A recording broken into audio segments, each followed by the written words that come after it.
The following, hopefully, is a live presentation of Retro Sports Network. Home of the champions of the past, present, and or future. Maybe.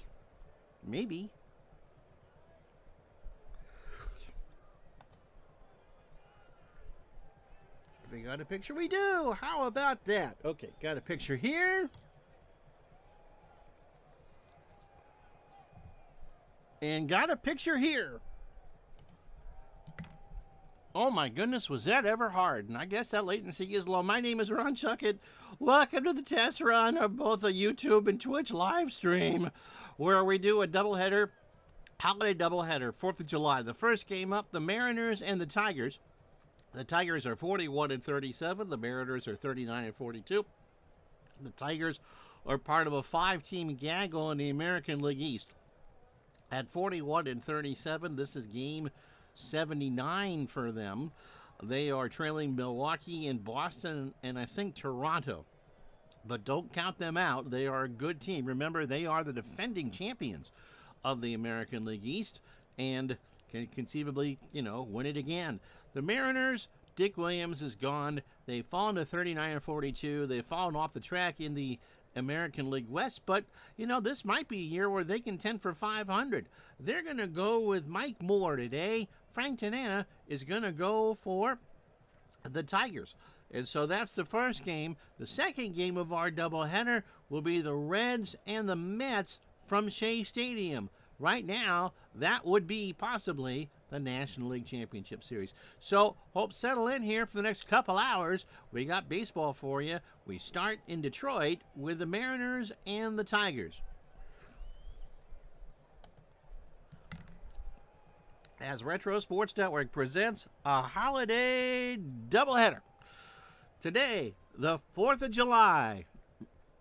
It is the Seattle Mariners and the Detroit Tigers from Tiger Stadium in Detroit, Michigan. And today's game is brought to you by DigitalDice.com, the best darn podcast on the web for your sports simulation and replay needs. Find us today on Spotify, Spreaker, iTunes, or wherever else fine podcasts are listed. No, I don't want that.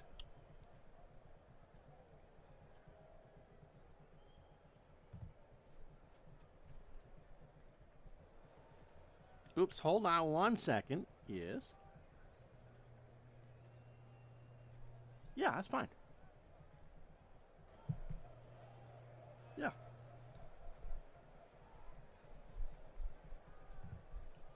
All right, let me see what I'm doing here. Aha. Okay. Perfect. All right. How you doing, Steve Tower? Okay, so we're just going to switch innings here. It'll be Frank Tanana on the hill for the Tigers. Tanana making his 17th start, 8-6, a 3.52 ERA, 35 years old. And at this point in his career, he is much more of a pitcher than a thrower. If you remember his days with the Angels and stuff, he threw a lot of strikeouts. That's not the case anymore. Fastball pitcher at 85 and a standard pitcher. His last time out, June 28th, against the Yankees, he beat them 6-2. 6 2/3, 122 pitches, 6 hits, 2 runs, 1 earned. He walked 2 and struck out 6. So 117 2/3, 117 innings, 54 runs, 46 earned, 12 homers, 32 walks, and 74 strikeouts.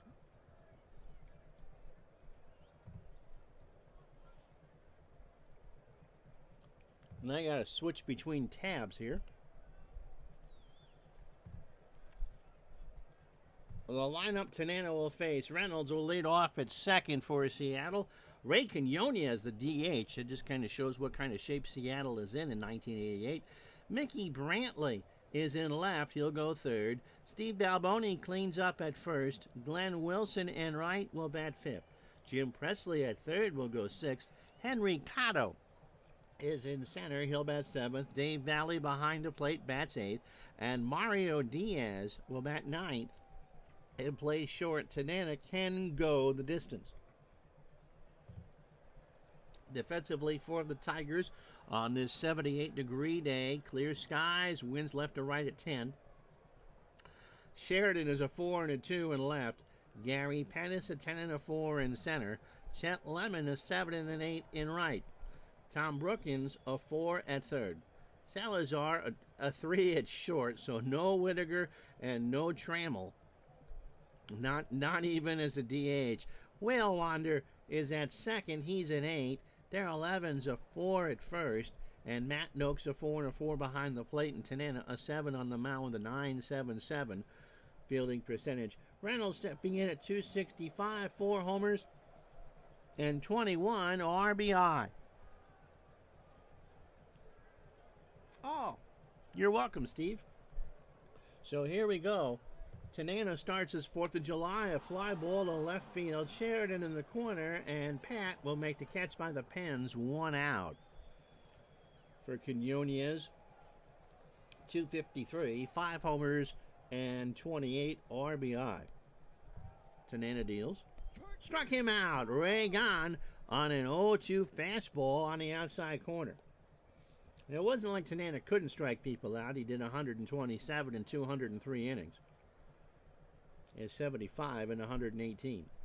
Game 78 for the Tigers and game 82 for Seattle. This is the first of their second half. Mickey Brantley at 249, 8 homers and 37 RBI. Past Whale Wander into center field. Salazar should have made that play. Whale Wander not a bad second baseman. Salazar not a great shortstop. And certainly not Trammell and Whittaker. Imagine paying for tickets for the 4th of July. Here's Balboni. Steve, since coming over from Kansas City, hitting 155, a home run, and 8 RBI. He should hit 21 in Seattle. Runner on first. Brantley goes to throw down to Whale Wander, and Brantley has his 11th steal of the year. So a 2-out stolen base and a 1-strike count to Balboni.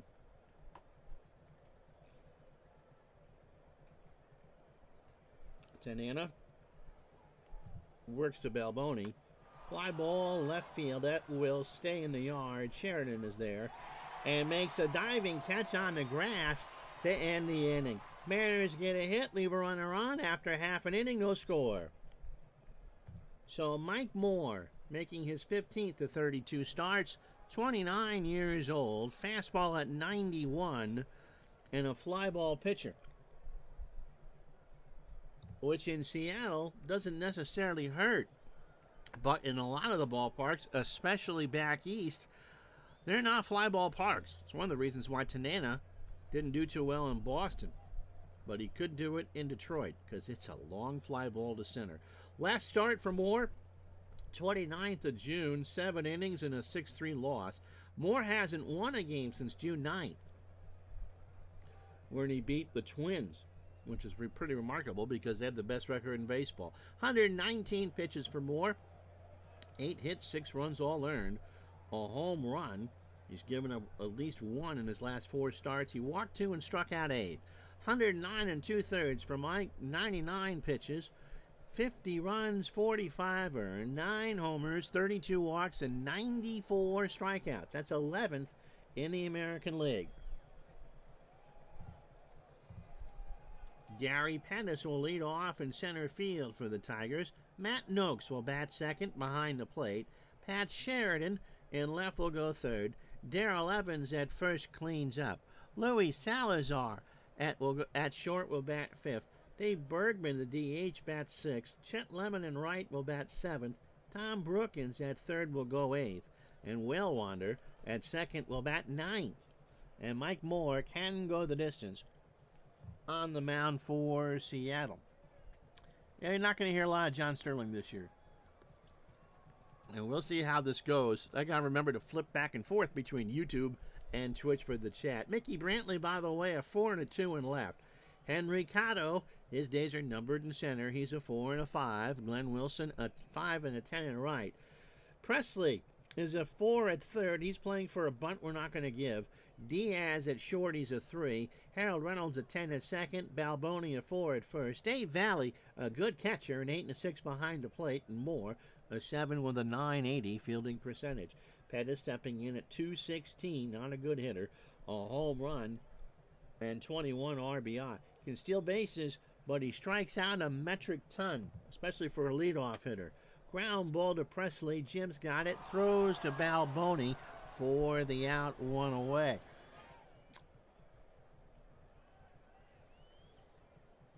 Muriel says, hello, Steve. Child of the 80s, recent viewer, longtime strap player. Was just curious about Steve's game, which is primarily History Maker Baseball, which you are more than welcome to promote as much as you want, Steve. Matt Noakes hitting 307, 9 homers, and 31 RBI. This is Action PC Baseball, 24, by the way. Noakes into right field. Wilson goes back, but will make the catch. The wind kind of held that in the park. 2 out. For Pat Sheridan, hitting 261, 9 homers, and 33 RBI. Struck him out. Moore got him, and that will retire the side. No runs, no hits, and no errors. And we go to the second here in Detroit. No score. So I say hello to my Twitch audience. How you doing, Dave? I think it's just you. Hope you are well. Glenn Wilson hitting 237, a homer, and 25 RBI. Tanana starts the second.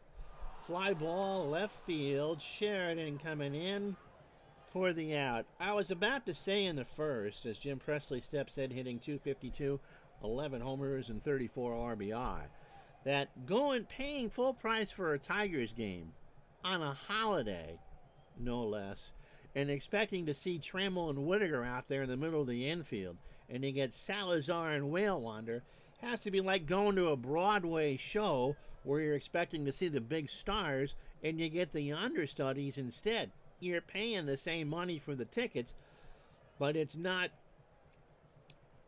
who you want to see. You know, Dick Van Dyke singing Bye Bye Birdie. Pitch to Presley. That's up the middle for a base hit. Pettis will pick it up, and that is the second hit for Seattle. So as I switch it back to YouTube,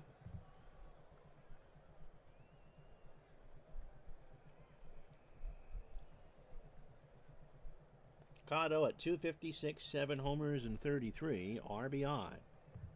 Pitch to Presley. There's a ground ball to Evans. Darrell goes to Salazar for 1 and back to Evans for 2 on the 3-6-3 double play. They'll take care of business for the M's. No runs, a hit. They don't leave anybody on because he was doubled off, and after an inning and a half, no score. So Darrell Evans hitting 218, 10 homers, and 26 RBI.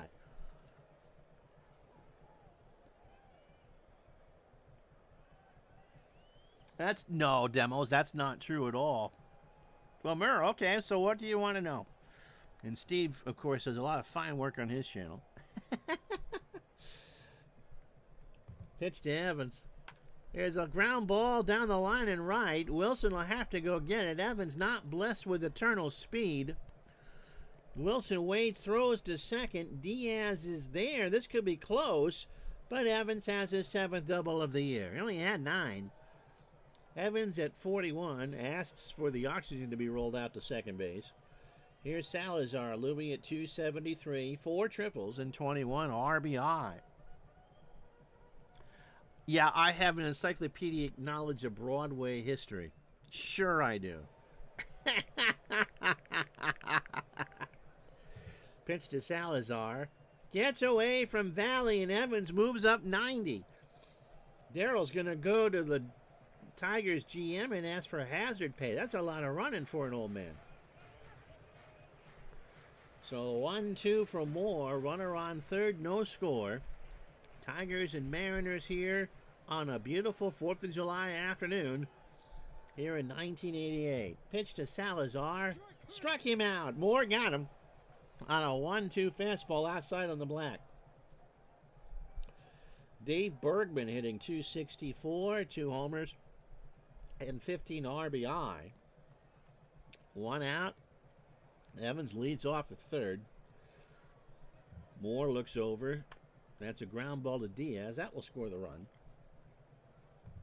Oh, he goes to the plate. Valley didn't get him. That's unusual. Normally they go to get the sure out at first, but Diaz thought he had the shot at the slow Evans, and Evans slides under the tag, and the Tigers lead at 1-0. My goodness.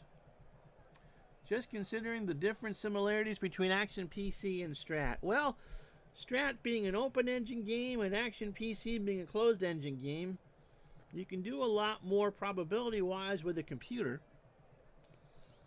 Seasons are a lot cheaper in Action PC. They both have their strengths. Pitch to Lemon, who I forgot to read the numbers. He rips that one up the middle for a base hit. And Bergman is not going to go to third. So the Tigers have gotten a more a bit here in the second. Tom Brookins hitting .263, 4 homers and 20 RBI. So first and second, 1 out. That's a base hit in the left field. Brantley will pick it up. Bergman is going to round third. Brantley throws to the plate, unless they're going to cut it off. Throws to the plate. Bergman slides under the Valley tag, and it's now, as Mario Diaz should have had that, a 2-0 ball game. So here's Jimmy Whalewander. Jim hitting 114.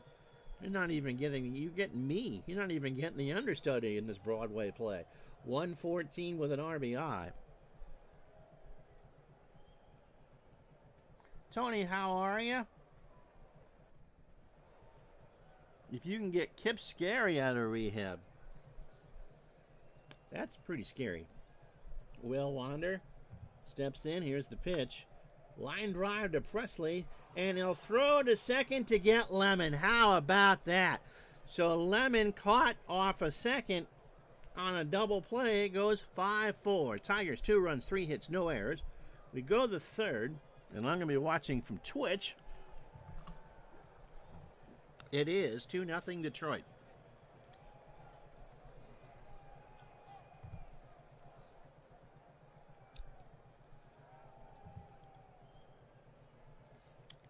So Valley, Diaz, and Reynolds to face Tanana here in the third. Dave hitting .243, 5 homers and 13 RBI. Fly ball left field. Sheridan over in the corner will make the catch. 1 out. I'm going to take a bite of lunch. Mario Diaz. At some point, I wonder if Omar Vizquel comes up in 88. He was up here in Burlington that summer with the AA Mariners. Diaz hitting .450, 3 doubles, and 5 RBI. There's a line drive to Salazar, who makes a tremendous catch. How about that? He robbed him of a hit. Salazar's had enough of me giving him crap. 2 out for Reynolds, who's 0 for 1. Tanana opening 9, 33 pitches, 2 2/3, 2 hits and a strikeout. Lemon got squeezed.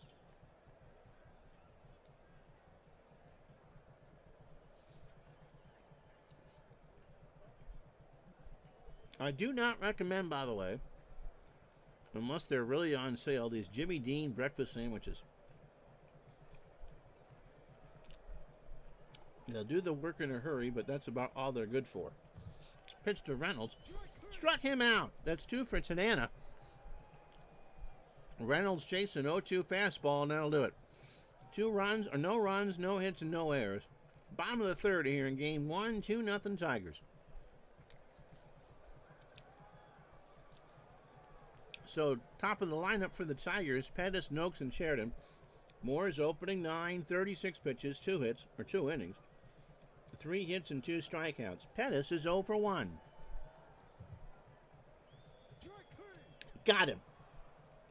So Moore got Pettis to chase an 0-2 changeup. Again, Gary has the speed to be a leadoff hitter, but he doesn't get on base enough to be an effective leadoff hitter. Here's Noakes. Matty's 0 for 1. Ripped down the line and right for extra bases. Wilson will go get that. Noakes will get 2. Balboni with a bad play. The throw is actually going to be close, but Noakes has his 13th double of the year. So here's Sheridan. Pat struck out his first time up. Into right, Wilson will make that catch. 1 out.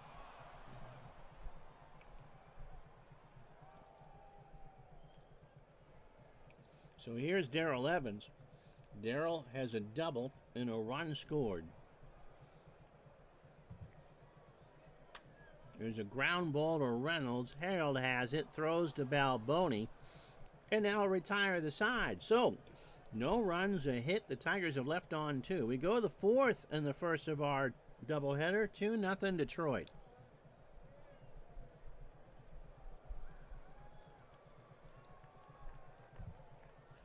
Hi, yep, Forrest, that is a great picture of Tiger Stadium. That's the default picture. Here's Quinones. Ray struck out his first time up. Tanana his fan 2.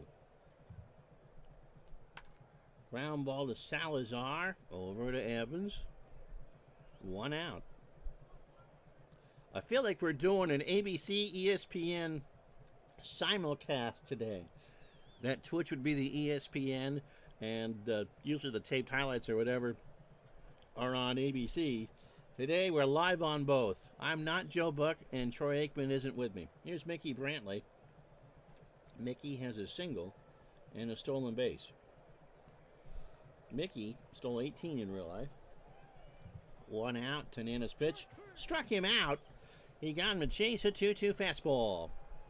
So 2 out for Balboni, who is 0 for 1. Tanana winds and fires. Struck him out. I was wrong about Tanana not being a strikeout pitcher today. The 2-2 on the outside corner does it. And after 3.5, excuse me, it's the Tigers 2, the Mariners nothing. Well, I'll be checking between the two, so watch the one that you want to watch.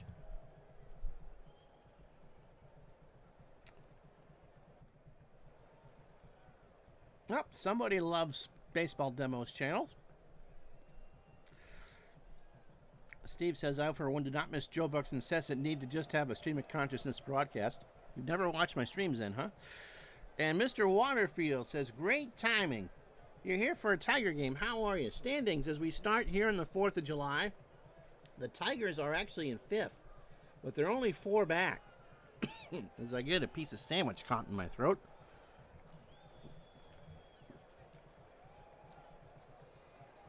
Yankees are 3.5 back. Toronto 2. Boston 1.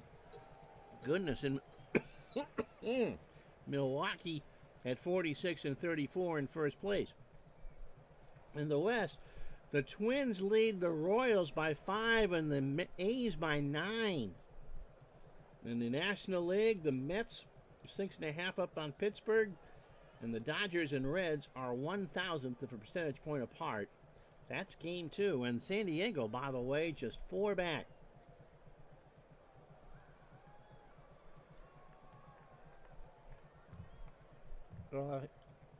If I can stop choking, we can move on now. Luis Salazar is 0 for 1.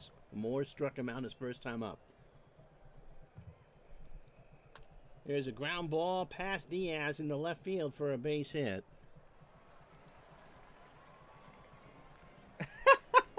The game on Twitch is a better game. Yeah, it is. And don't forget today's holiday doubleheader brought to you by Dave Gardner Body Painting. If you're going to do it, have the Bob Ross of body painting teach you how to do it. Okay? Dave Bergman, RBI, and scored. He's 0 for 1.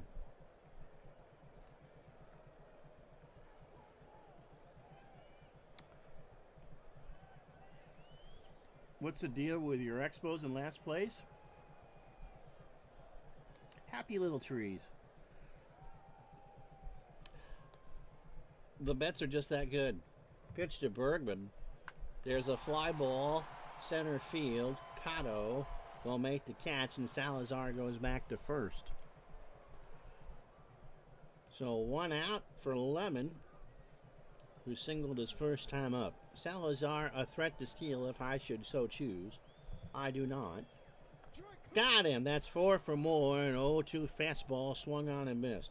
So here's Brookins. Tom singled home a run his first time up. 2-0 Tigers here in the second. Line drive to Diaz. Mario is there, and that'll do it.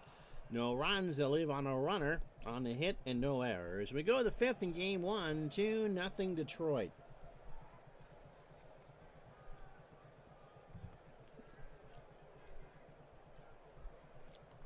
Got a new follower on Twitch.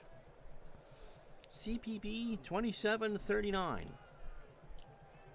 It's nice that the Corporation for Public Broadcasting is watching.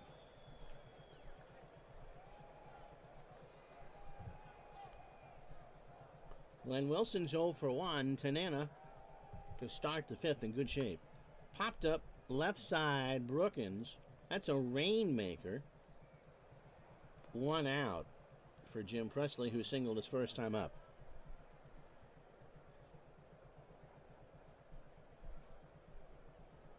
Thanks, Kimberly. That's you?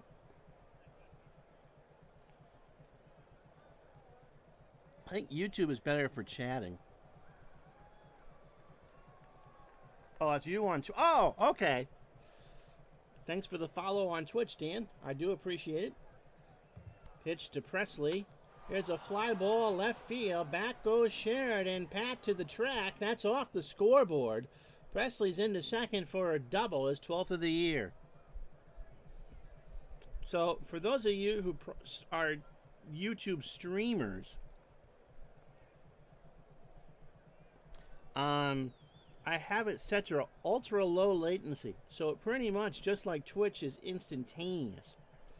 Cotto is grounded into a double play. He's 0 for 1. Ground ball past Evans and past Lemon. Presley's going to score. Lemon picks it up, and Cotto is going to dig for third.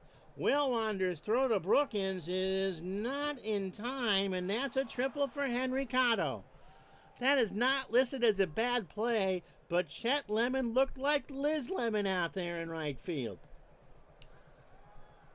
So it's a 2-1 ball game. Here's Dave Valley, who is 0 for 1. Going back and forth, it says that Ron's going every which way but loose. Here's Valley. Dave is 0 for 1. Tying run on third. 1 out here in the fifth. And Valley draws the walk. So first and third, that might be a blessing in disguise for Tanana. Here's Diaz. Mario is 0 for 1. In the left field, Sheridan will track this down. Cotto should tag and score. Sheridan does not have a good arm, but he's going to try anyway. It's going to be close. Cotto slides. He's out. They got him. How about that? Well, halfway home, the first of a doubleheader on this gorgeous spring day in Burlington, Vermont. On Twitch, you get the commercial. YouTube, not so much. Halfway home, 2-1, Tigers.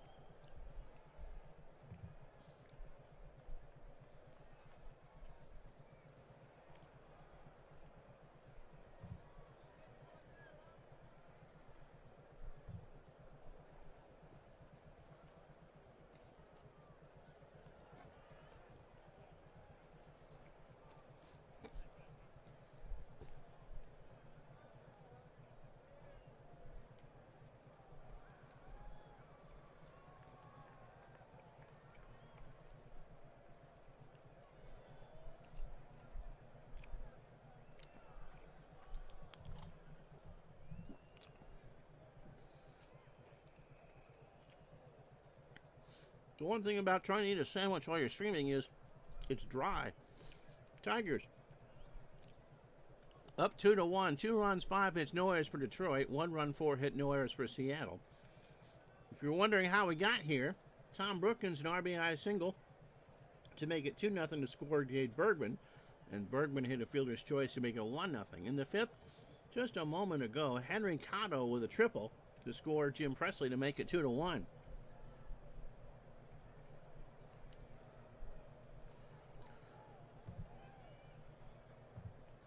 Mike Moore, 5-hitter through 4, 2 runs, both earned. He struck out 4. Frank Tanana, 4-hitter through 5, 4 strikeouts and a walk, and has given up a run. Whale Wander, as we start the bottom of the 5th, is 0 for 1. There's a ground ball to Moore. Third base side of the rubber over to Balboni. 1 out. Who do I think wins the AL East in my replay? The Red Sox are about to get a lot better because John McNamara goes bye-bye in about a week. The Brewers and the Red Sox play a 5-game series coming out of the break. 3 of those games you'll see right here on Retro Sports Network. I have no idea. I think the Yankees have the offense. The Red Sox have a decent pen. Milwaukee has played really well. And again, Toronto's going to win in 89 or would win in 89. Detroit's the defending champion. So I honestly think halfway through the season, it's about what I expected. Put the teams in a hat and pick one out. Gary Pettis is 0 for 2 with a strikeout. Moore opening 18, 72 pitches, 4 1/3. 5 hits and 4 strikeouts. How you doing, Patrick? No Tram and Lou. Again, this is not a great lineup for the Tigers today. That's what they really rolled out there, though, on the 4th of July. Pettis draws a walk. Moore lost him on a full count fastball. So here's Noakes. Batty, 1 for 2 with a double. Throws to first. And did they get Pettis? They might have gotten him. Pettis was off by himself. They throw down to Diaz. And Mario makes the tag. So technically a pick off from Moore. It's going to go 1, 3, 6. And there's 2 out. I did not send him. So Sparky and Pettis have a word. And that word is not happy. So they haven't even pitched to Noakes yet. Popped up Valley. Not a lot of room. He waves high to Ernie Harwell as it hits the screen. And the count is 0-2. So, yeah, we were talking about that, Chris, earlier on, that it's like going to a Broadway show expecting to see the big stars, and you get me. Not good. Popped up center field. Cotto running in. Ryan Schwinn makes the catch, and that'll do it. No runs, no hits, no errors. After 5, Detroit 2, Seattle 1. Yeah, I'm just down the road in Burlington, Muriel. Yeah, I don't think the A's are going to make it. Harold Reynolds is 0 for 2 with a strikeout. Tanana 18 batters deep, 73 pitches, 5 innings, 4 hits, a walk, and 4 strikeouts. A's are 9 back, but there's a pretty big flaw that I discovered today, as in they're not using Dennis Eckersley as a closer. It's Gene Nelson. Ground ball to third. Brookins has it. Over to Evans. 1 out.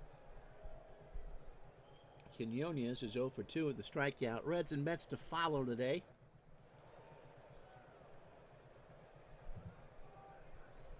Got him. Number 5 for Tanana as Quinones chases a full count fastball. So Tanana really has Bugs Bunny speed at this point. But the Mariners have been itchy at the plate, and he struck out 5. Here's Mickey Brantley. Mickey 1 for 2. He has singled, struck out, and stolen a base. To third. Brookins has it. Over to Evans for the out. And so after 5.5, Mariners go in order. It's still Detroit 2, Seattle 1. LaRussa must have been sipping some of that Conseco juice.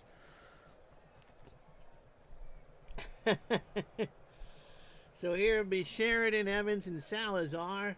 Pat is 0 for 2 with a strikeout. Ground ball, Reynolds deep in the hole. Long throw to Balboni. They got him. How you doing, Mike in the truck? Hope your Thursday's going well. Darrell Evans, 1 for 2. Double and a run scored. Fly ball, right field. Wilson will make the catch, and there's 2 out. For Louis Salazar, 1 for 2. Louis has singled and struck out. Hope you enjoyed last night's live show on Dave's channel. Mark Cohen is such a good guest. And Digital Diamond version 12, a great board game companion. We really enjoyed having him on. Pitch to Salazar.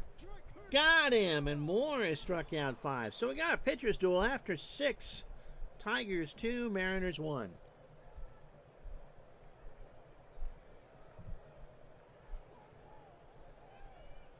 So Balboni, Wilson, and Presley here in the 7th. Steve has struck out. He's 0 for 2. How you doing, Mark? You got tickets today with the Yankees in town? Pitch to Balboni. There's a fly ball, left field.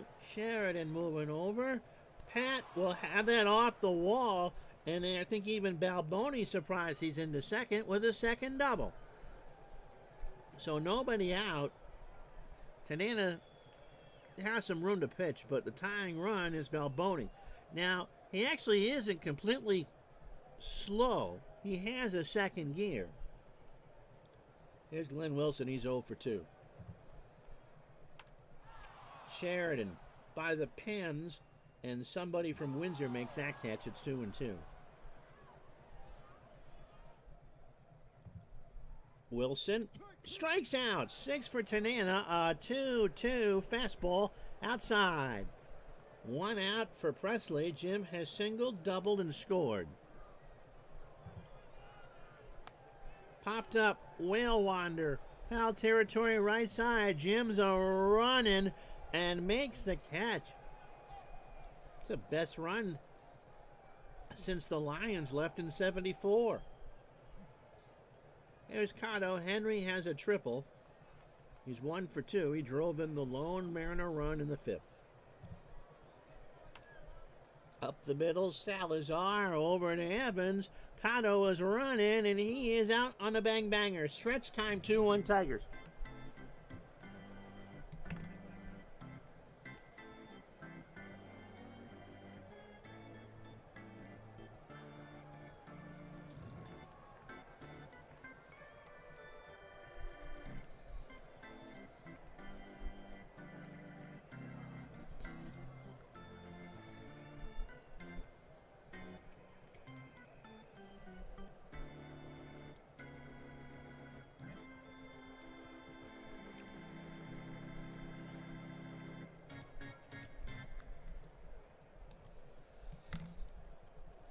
So as Mark and Steve talk about whether Mark should go to the O's game, turn back the clock, does that mean that Natty Bows are on sale today too?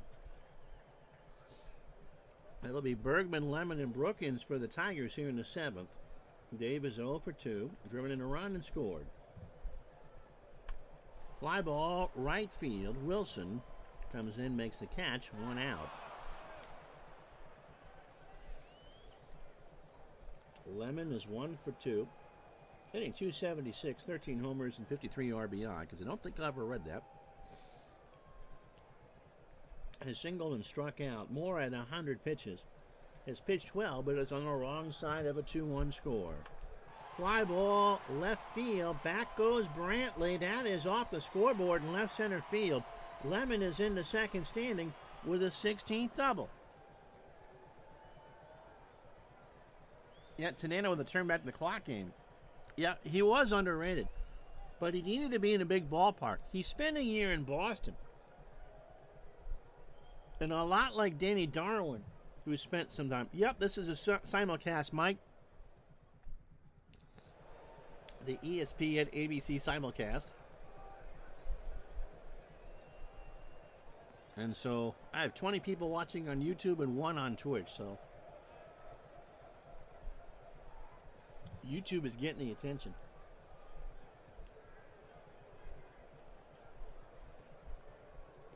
So the cozy confines of friendly just weren't real friendly to Tanana, especially coming off of all of his years in Anaheim. However, like Danny Darwin, Detroit, and Arlington were bigger ballparks, and they just fit well. It'll be Brookins, who's 1 for 2, a single and an RBI. How did Tudor do in Fenway? There really isn't any difference, Mike. I've shut the latency way down, so it's pretty instantaneous. But I literally am flipping between tabs on my browser to keep up. Probably, if you searched Mark for Tigers and Mariners 88 on YouTube, this would be about the only thing that would pop up. Pitch to Brookins. There's a fly ball right field. Wilson moving over, makes the catch, and Lemon goes back to second.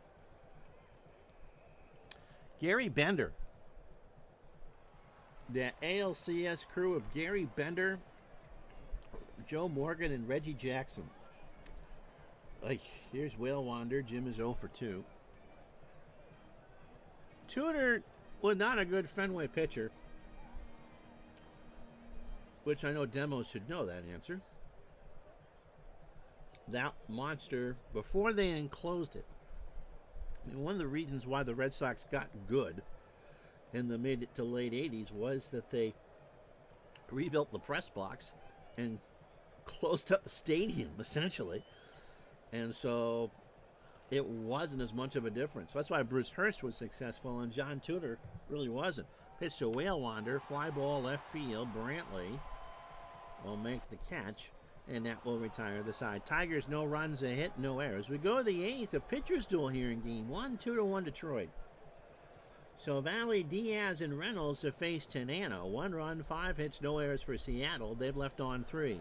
The Tigers, 2 runs, 6 hits, no errors, and they have left on 4. Valley has walked, and he's 0 for 1.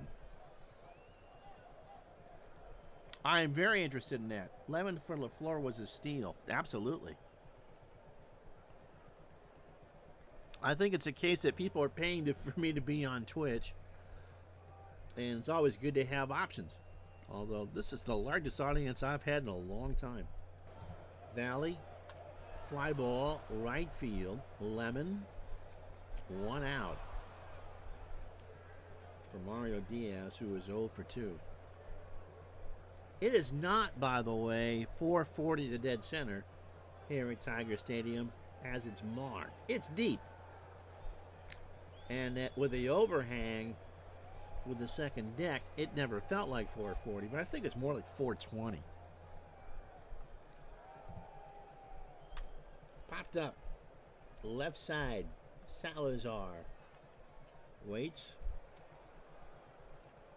Flips off the people who'd rather watch Trammell and Whittaker, and there's 2 out for Harold Reynolds. Tanana, 27 batters, 104 pitches, 7 2/3, 5 hits, a walk, and 6 strikeouts. Reynolds is 0 for 3 with a K. Ground ball left side, base hit.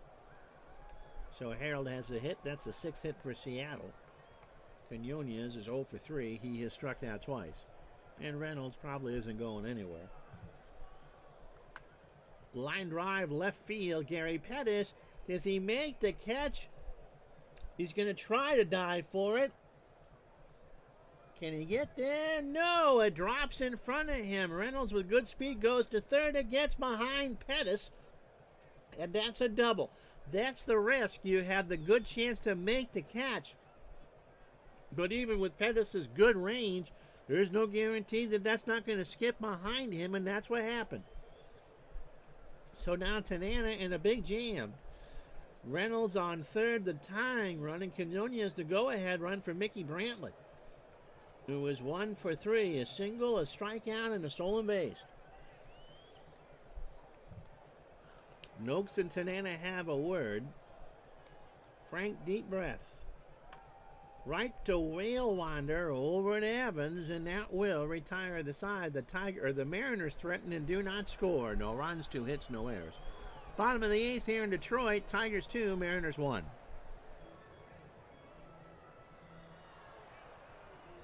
Patrick asked, during my game yesterday, I heard you mentioning Apple football and that somebody ordered the 58 season. That may have been you.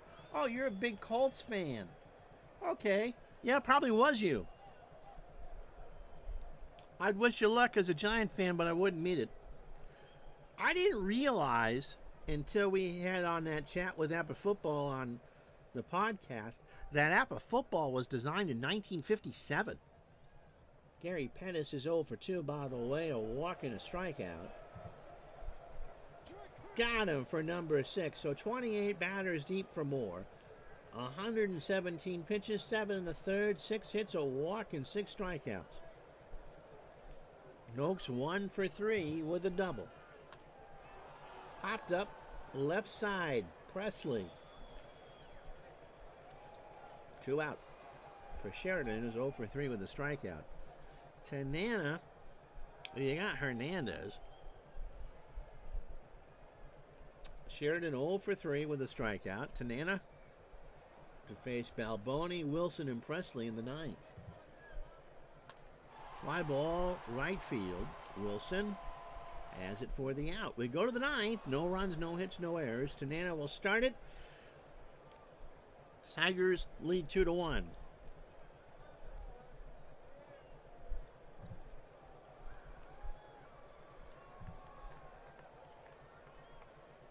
So Balboni, Wilson, and Presley. Mariners 1 to tie, 2 to go ahead. Steve is 1 for 3 with a double. He had 15. He had 37 extra base hits out of 88 after going from Kansas City to Seattle. Pitch to Balboni. There's a base hit right center field. Lemon. In fact, Balboni's into second with ease. He's going for 3. Would you believe that?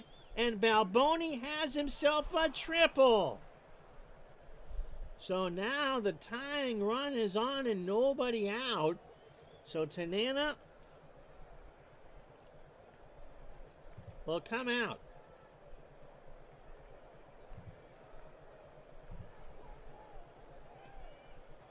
Now, do you go? It's righty, righty, righty, so it's going to be Henneman.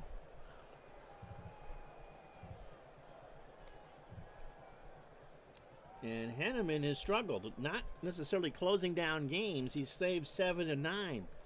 So he's pulled a Jerry Ryan so far. 15 or 16 appearances.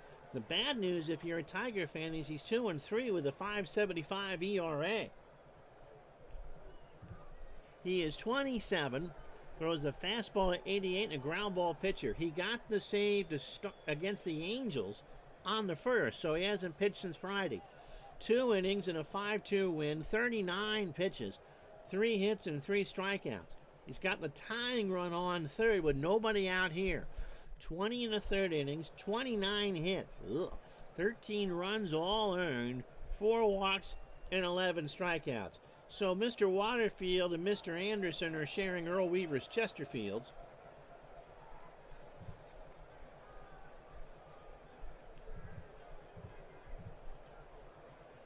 Infield playing in with a tying run on third, nobody out. Oldest season Appa has is 57. That was a great championship game. Combine older individual teams. You play Appa football, Mike?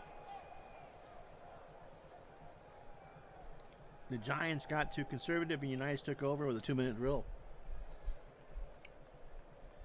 Weeb Eubank, not an accident. He won that many championships. So, runner on third, Henneman deals, and Mike Kingery is going to pinch hit. So, Kingery is a pinch hitter, hitting .318 with 2 RBI. He's a lefty, hitting .207, a homer, and 8 RBI, and his season is almost done. Doesn't really change the calculus here. You're playing with the infield in. And Balboni staring right down at home plate as a tying run. Pitch to Kingery. That's a base hit into left center. It didn't matter how you play it. Kingery's in with a double. And Henneman has blown the save. And Jerry Ryan has taken him off her contact list. So a 2-2 game, nobody out here in the ninth. 2 runs, 9 hits, no errors for the Mariners. They've left on 5. Tigers 2 runs, 6 hits, no errors. They've left on 4. Jim Presley is 2 for 3. A single, a double, and a run scored. And they're going to walk him. I'd rather face Cotto, who has the triple and the RBI, but more importantly, it sets up a double play. And you'll take 2 anytime. Line drive to Brookins, 2 out. Kingery and Presley go back. Let's see if I get away with this strategy. Here's Dave Valley. Dave is 0 for 2 with a walk.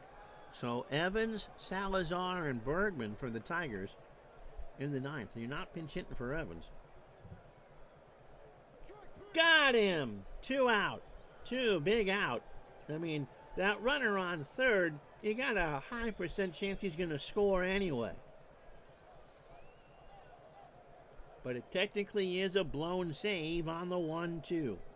Or for before. So here's Diaz. Mario is 0 for 3. Kingery on second, Presley on first, 2-2, top of the ninth. Henneman's pitch, ground ball to Brookins, and Tom can't make a play on it, and now the go-ahead run is 90 feet away on Brookins' 10th error of the year. Well, that's not a good time to have an error with 2 out in the ninth. So I'll bring up Harold Reynolds, 1 for 4. He has singled and struck out. Kingery on third, Presley on second's going to score on a single, and Diaz on first. Never played APA. Interesting.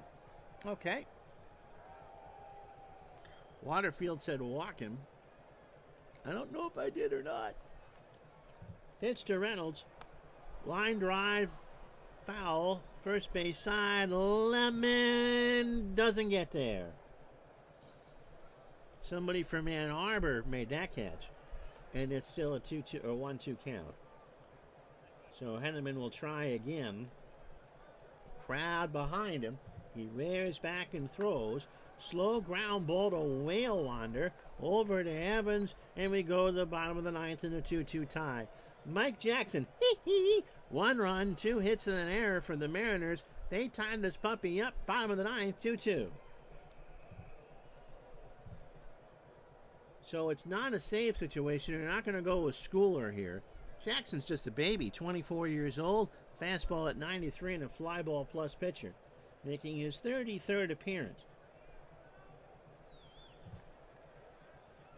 He pitched last night, or yesterday afternoon, in an 8-7 loss to Cleveland, inning in the third, 20 pitches, 2 hits, and 2 strikeouts. 43 and a third for Jackson. 39 hits, 16 runs, all earned. 4 homers. He walked 19 and has struck out 26.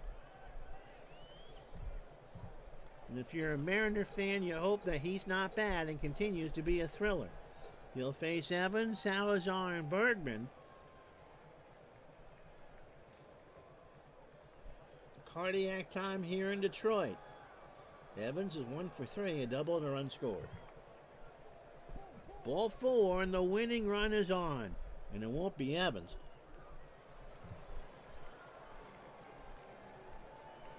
Doesn't look like Trammell's available.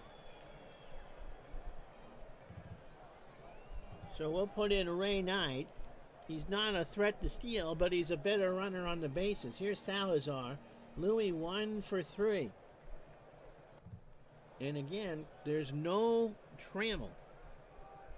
We could probably pinch hit Whittaker when the time comes. But right now, it'll be Salazar, who has struck out twice and singled. Twitch is acting twitchy. No, I'm not going to pinch run a pitcher. Gardner hopes I got 2 15-inning games. Dave is such a sweetheart.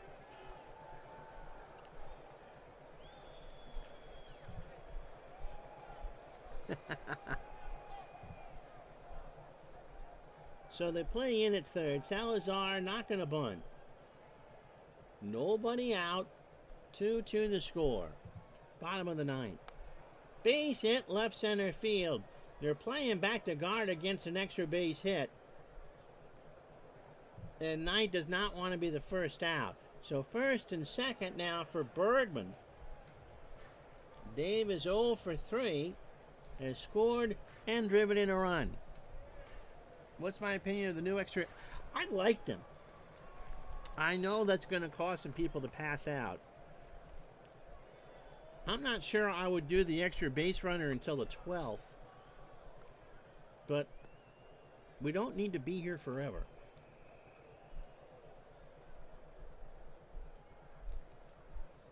So Knight on second, Salazar on first. Bergman has one game-winning RBI. Doesn't mean it's a walk-off. It just means they drove in the run, the winning run, whenever that was. Pitch to Bergman. That's a ground ball to Reynolds. Goes to Diaz for 1 and Bergman for 2. And Knight goes to third. 2 out for Lemon. Not a fan of starting with a guy on second. But perfect for a Mariners-Tigers game. Mercy killing. No, not in the playoffs. You play those out. It's the same thing with hockey. I'm not a fan of the shootout or 5-minute overtimes. I think they should just play a 10 and call it a tie. But it is all about making sure that there's a winner. So Chet Lemon, who's 2 for 3, he has single-doubled. Gardner rooting for a 15-inning game. Pitch to Lemon. That's a high fly ball, and we're going to get some free baseball here in game 1. After 9, no runs, no hits, no 1 hit and no errors. Tigers have left on 5. It's 2-2.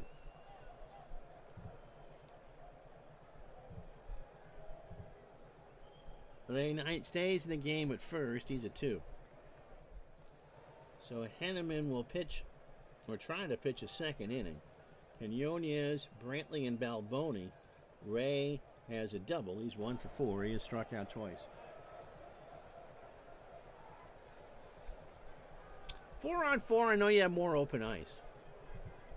Greg Briley will pinch hit. Greg has a pinch hitter. Well, as a DH, so he's not a pinch hitter technically. 3 for 14 with a double. Will Wander won't get that one. That's off his glove and into right field. Do they call that an error or a hit? That's an error. That's his 4th. And the crowd goes, Loo. Mickey Brantley 1 for 4. Mickey has a single, a stolen base, and a strikeout. Pettis, 2 out. If the second game goes extra, you're calling it for me. 1 out for Balboni. Steve has doubled and tripled, which is not what you'd expect from a Steve Balboni performance. He has scored and struck out. Briley on first. Brookins, Whale Wander will get pinch hit for by Whittaker, and Pettis in the Tiger 10th. Struck him out. That's 2 for Henneman. He chased an 0-2 fastball out of the zone. So here's Kingery. Mike has a double. He now has 7. Stayed in the game and right. And Ken Phelps will pinch hit. And all of a sudden we have George Steinbrenner's interest. Phelps, as a pinch hitter, hitting 143 with 2 RBI. Chances are that's 1 for 7. Overall, 280, 14 homers, and 45 RBI. So power at the plate. Fly ball, right field, Lemon. And that'll do it.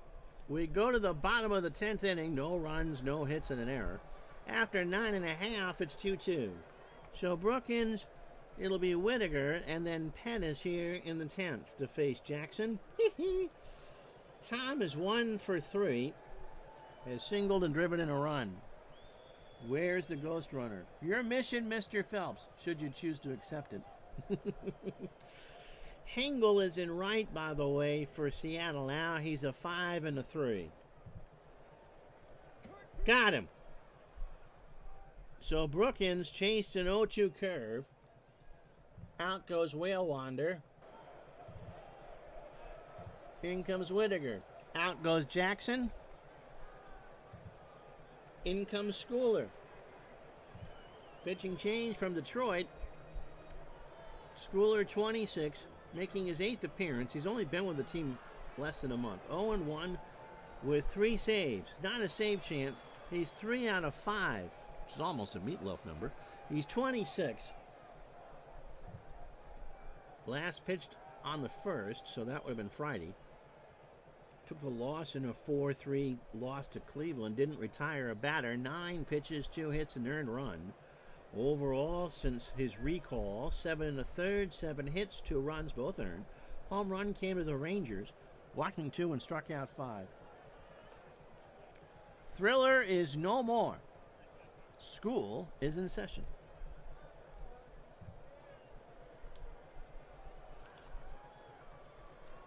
Whittaker does not have a pinch hit. He's hitting .248 overall, 7 homers, and 19 RBI. Draws the walk. He is the go-ahead. He's a winning run. With 1 out for Gary Pettis, who's going to swing here. So odds are highly in the Tiger favor. Base hit left field. Brantley. They were playing deep to cut off the double. Whittaker's going to go to third. Brantley's going to have a play over there, but it's cut off by Diaz, and the winning run is 90 feet away for Matt Noakes, who is 1 for 4. Infield is in, and Gary Pettis is going to try and steal. Diaz goes back to the bag, and Pettis has his 34th steal of the year. So a 1 strike count to Noakes. Whittaker and Pettis. Gary can now pull up the Adirondack chair. His run doesn't mean anything. Infield playing in. No place to, well, they can walk Noakes to face Sheridan. But Whittaker stands 90 feet away. Here's the pitch to Noakes. Base hit over Hengel, and the Tigers walk it off by the score of 3-2. So the fireworks show in Detroit gets underway. 3 hours and 33 fake minutes. 3 runs, 9 hits, 2 errors for the Tigers. They go to 42-37. And they leave on 5. Mariners, 2 runs, 9 hits, no errors. And they leave on 9. Matt Noakes is going to get the Digital Dice MVP because he hit the game-winning hit. Schooler goes to 0-2. In fact, he's lost his last 2 games, let alone decisions. Matt Moore, 8 innings, 6 hits, 2 runs, both earned, a walk and 6 strikeouts. Tanana, 8 innings, 8 hits, 2 runs, both earned, a walk and 6 strikeouts. That's a mirror image. Mike Henneman gets a blown save, but picks up the win. He went 6 outs, 2 innings, a hit, a walk, and 2 strikeouts. So, as that gets posted on the board, the Tigers are 3.5 behind the Brewers, and the Mariners are 14 back of the Twins. Thanks for coming, and that is that. We'll be back with Game 2 on Twitch right after this. You're not late. They got a full another game, Scotty.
So live from Shea Stadium in Flushing, New York, it's the New York Mets and Cincinnati Reds in today's second game of our holiday doubleheader, brought to you by DigitalDice.com, the best darn podcast on the web for your sports simulation and replay needs. Find us today on Spotify, Spreaker, iTunes. And the only thing worse than a microwave Jimmy Dean breakfast sandwich is the fact that a cold microwaved Jimmy Dean microwave sandwich. So a pretty good pitching matchup here. Jose Rio looking for win number 8 and David Cone looking for win number 10. You would think that both of these pitchers are going to be teammates in a couple of weeks down in Cincinnati for the All-Star game.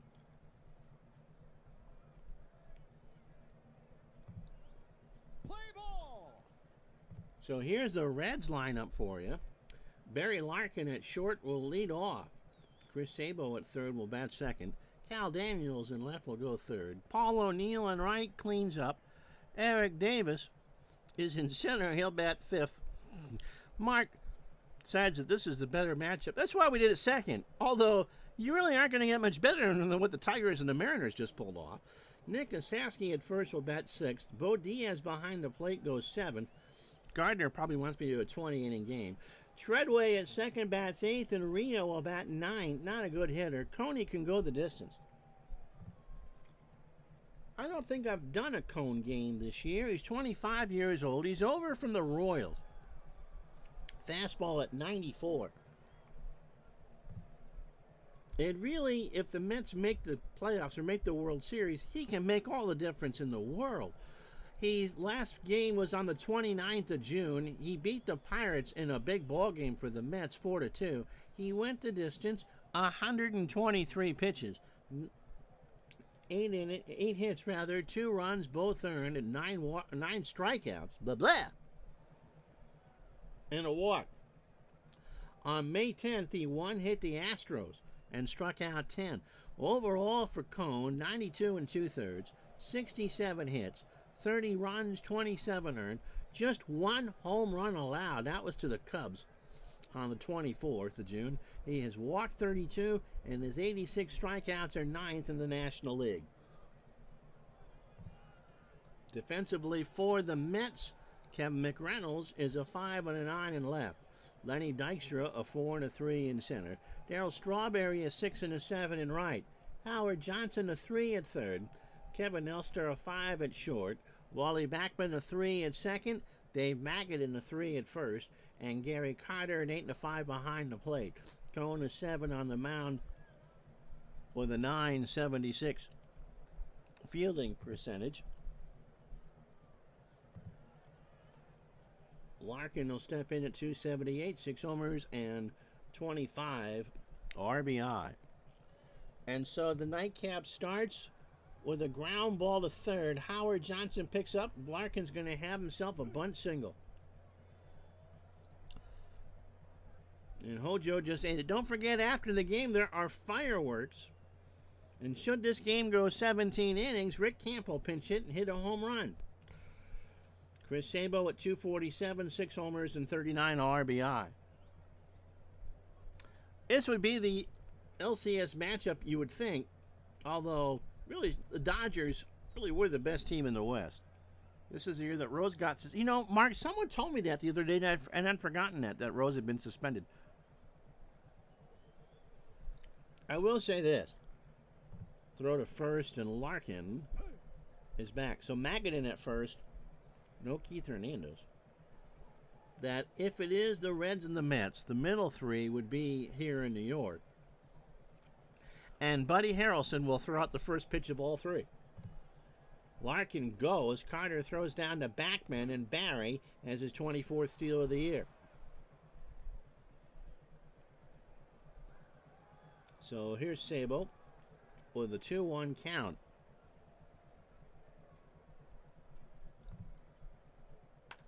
Ground ball to Magadan. Takes it to the bag. 1 out. I mean, Magadan doesn't have the range or the fielding ability that Hernandez does, but no one really does.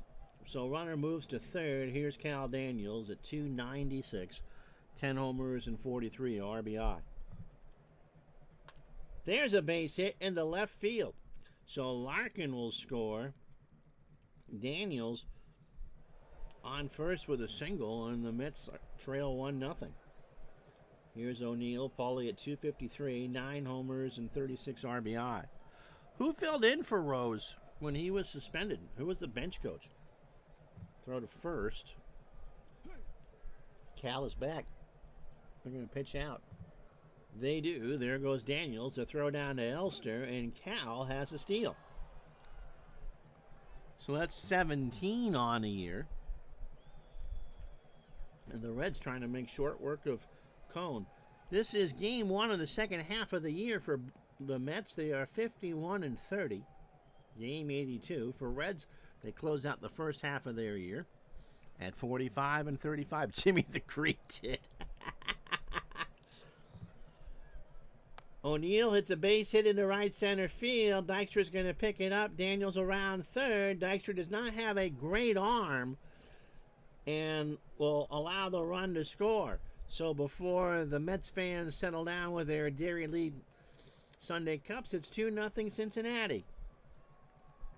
Here's Eric Davis, 296, 13 homers and 58 RBI. I don't know if Scotty made it over or not from Twitch, but you got to think he's rooting for the Mets if you're a Dodger fan.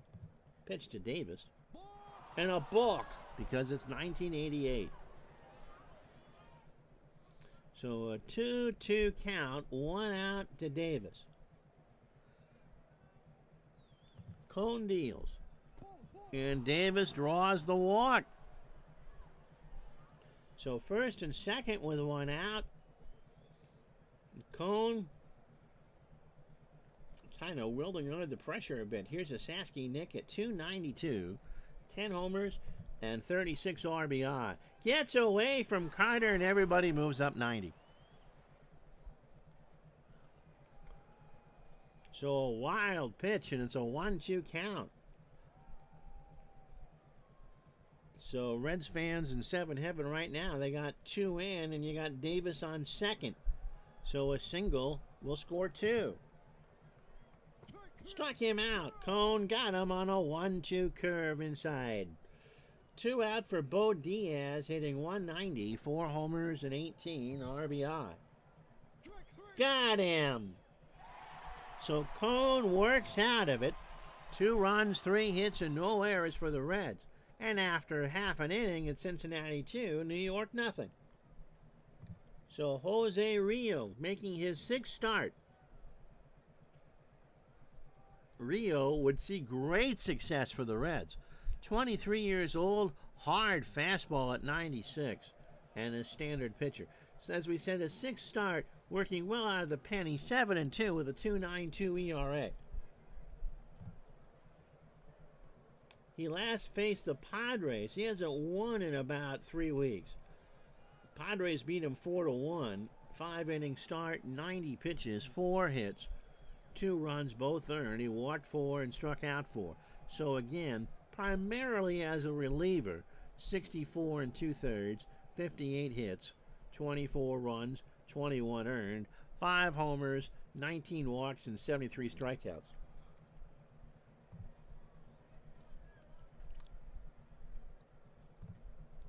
Andrew, again, great. Oh, go Mets, I'm being told.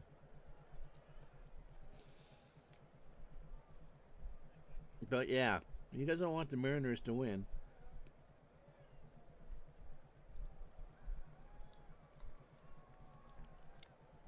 I lost my mouse. There we go. Mets will line up like this. Lenny Dykstra in center field will lead off. Wally Backman will bat second and play second. Kevin McReynolds in left will go third. Darryl Strawberry in right will clean up. Howard Johnson at third will bat fifth. Gary Carter behind the plate goes sixth. Magadan, again, not a bad offensive player, at first will bat seventh. Kevin Elster, making Mets fans wonder why they gave up on Rafael Santana at short, goes eighth. And Coney, not a terrible hitter, on the mound will bat ninth. Rio is a 6th-inning pitcher for the Mets, or for the Reds. Cal Daniels a 4 and a 6 in left. Eric Davis a 10 and a 2 in center. Paul O'Neill a 5 and a 7 in right. Chris Sabo a 7 at third. Larkin a 7 at short. Treadway is 6 at second. Asaski at 4 at first. Diaz is 7 and a 6 behind the plate. And Rio a 4 on the mound with a .968 fielding percentage. Dykstra hitting .264, 4 homers, and 32 RBI. Tommy Helms took over, I'm being told, and then replaced him in '89 when Rose's career ended. Ball 4, and Dykstra leads off with a walk. Dykstra with good speed. Here's Backman, .256, no homers, and 10 RBI. Throw to first, and Nails is back. Gonna hit and run? We're gonna hit and run. There goes Dykstra. Base hit, right center field. O'Neill will grab it in the alley, and Lenny, I'm sure, is on his way to third. He is. And the Mets try to respond here in the first. McReynolds over from San Diego, hitting .291, 13 homers and 42 RBI. Fly ball, right field. O'Neill in the corner makes the catch in foul territory. Dykstra tags and scores without a throw, and it's a 2-1 ball game. So the C's part long enough for O'Neill to reach in to make the catch. And that'll bring up Strawberry, .269, 20 homers, and 54 RBI. Into center. Davis coming in. Makes the catch. Backman back to first. 2 out for Hojo, hitting .248, 12 homers, and 45 RBI. And a balk.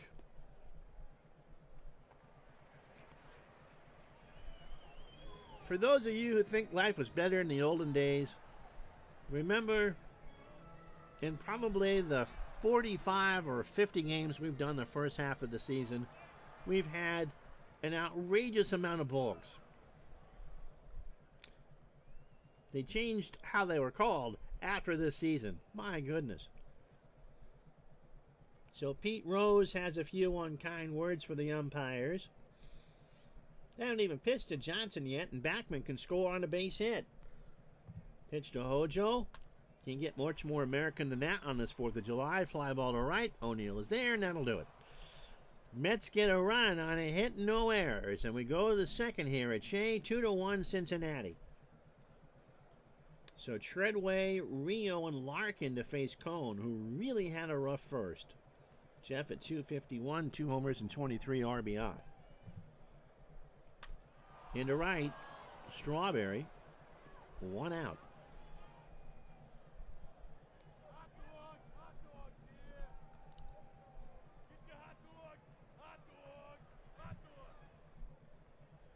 Rio does not have a hit. He has struck out 7 times in 17 at-bats. Cone, deep breath, got him.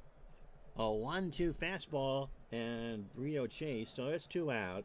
Larkin singled, stole a base, and scored. His first time up, opening 9 for Cone, 33 pitches, an inning and 2/3, 3 hits, a walk, and 3 strikeouts. Here's a ground ball to Elster. Kevin throws to Magadan, and that'll do it. Easy peasy lemon squeezy for Cone and the Mets in the second. No runs, no hits, no errors. Bottom 2, 2-1 Reds. So Carter, Magadan, and Elster. Gary at .235. 7 homers and 25 RBI. Cone for Eddie Hearn.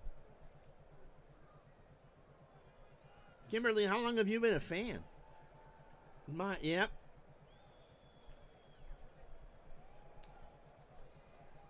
Yeah, the Royals got fleeced. Back up the box to Rio, and Jose couldn't handle it, and Carter's going to reach on the air. So Rio's first error. Carter certainly not a threat to steal. Here's Magadan, .268, no homers, and 17 RBI. 2-1 Reds here in the second. Magadan laces this one in front of O'Neill in the right. Carter is going to hold at second.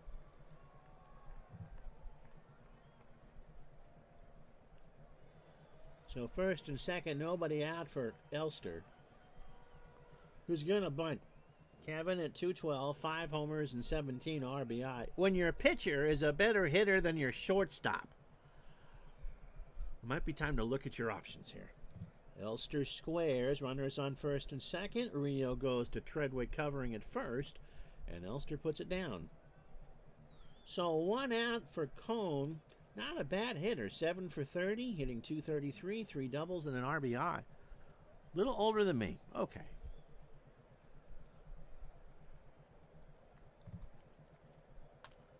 Into left field. That should score Carter. Daniels, unless that's foul. Does Daniels make the catch? He does. Carter tags. The throw to the plate. Gary does not fleet of foot, but that throw should beat him. And it does! They got him! So Cal Daniels reaches in the stands, makes the catch, throws home, and they double Carter. And that's why I don't like to run with 2 outs. Just saying that. After 2. Reds 2, Mets 1. So here's Sabo. Chris is 0 for 1. And he draws the walk. Sabo, certainly a threat to steal. Daniels singled, scored, stole the base, and drove in a run. Throw to first. Sabo back. Pitch out. Sabo goes. Carter throws down to Elster, and Chris has his 26th steal. You notice that if you pitch out and they steal, you don't get the card. So 1 ball count to Daniels. 2-1 Reds here. That is past Backman into center field. Dykstra has to wait for it. Sabo not waiting for anybody. He's going to score without a throw, and the Reds go up 3-1. I could hear the boos all the way over on Twitch. Paul O'Neill has a single and an RBI. He's 1 for 1. Ground ball to Magadan. Keeps it before it rolls foul. Goes to the bag, gets O'Neill, and Daniels moves to second. 1 out for Davis. Eric with a walk.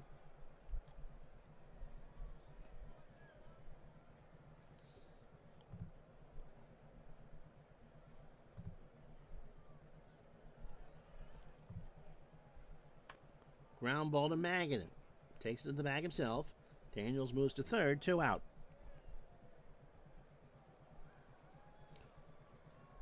Cohen's ERA in the replay is about 0.6 higher than it was in real life. In real life, he was a 20-game winner. On pace for that in the replay. Here's a Sasky. He struck out his first time up. Sound issues for you on Twitch? I am sending out an awful lot of bandwidth.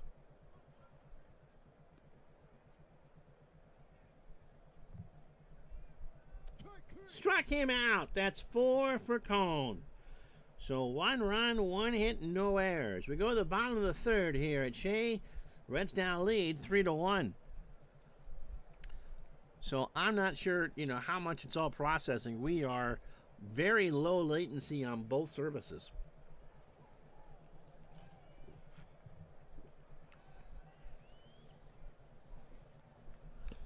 So opening 9 for Rio.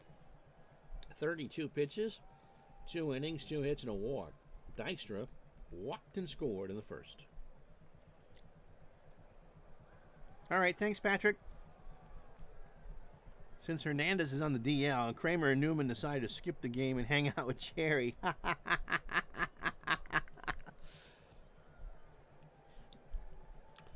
Hernandez misses a lot of the season. I think he only played 90 games. Pitch to Dykstra. Ground ball to Larkin. Barry throws to first as Sasky's there for the out. Yeah, the Twitch phone app, considering it as a mobile gaming platform, has never worked all that well. It's always worked well in the browser. Here's Wally Backman. Wally has singled. 1 for 1. Now he's 2 for 2. Ground ball to right. One out for McReynolds. Kevin, and a sac fly. Throw to first, and Backman's back. That's almost a Chris Bermanism. Snap throw down to Asaski, and Backman is back again. So a 1-ball count now. McReynolds will swing into left field. Daniels will make the catch, and Backman's back. I sound like Berman on an endless loop. Back. 2 out for Strawberry. Darrell's 0 for 1. By the way, drinking some caffeine because it's a long stream. And last night, we did the excellent chat with Mark Cohen. I'm drinking Coke Spiced Zero. Anyone tried that or the full sugar version? Pitch to Strawberry. Fly ball right field. O'Neill goes back. It's gone! And Strawberry hits his 21st of the year, and the Mets have tied this ball game up at 3. So Strawberry just ripped one down the line, and right about where the Armatron ad would have been, to the left of the pole in right center in 88.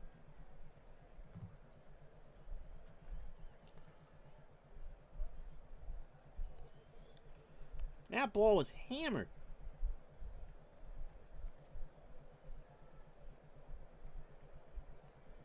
So Strawberry takes a long jog around the bases. And it's a 3-3 ball game. So here's Hojo. He's 0 for 1. Rio struck him out, and that'll do it. However, Strawberry's 21st of the year has tied this ball game. 2 runs, 2 hits, no errors. After 3-3.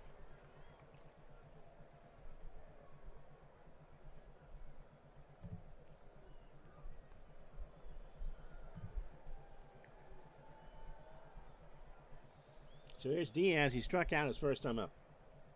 Cohen is fan 4. Right to Backman. Wally throws to first. 1 out.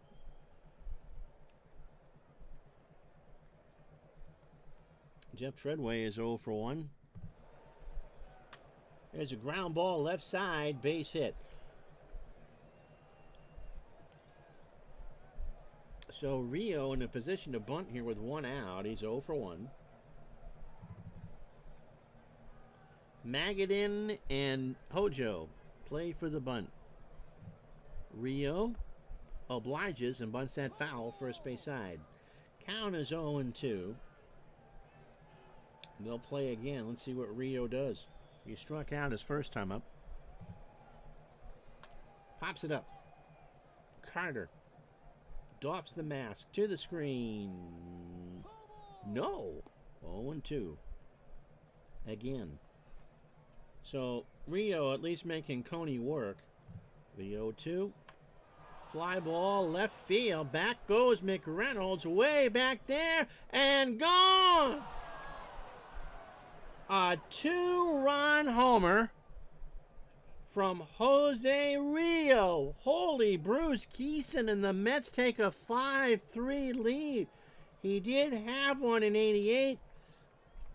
But a huge 2-run shot silences Shea Stadium. Cone got overconfident on an 0-2, and Rio ripped it into the picnic area in left center field.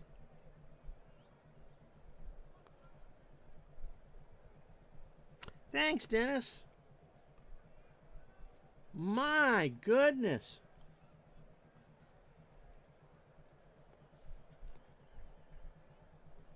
Nope, you can't. It's why you play the games. You can't make this stuff up.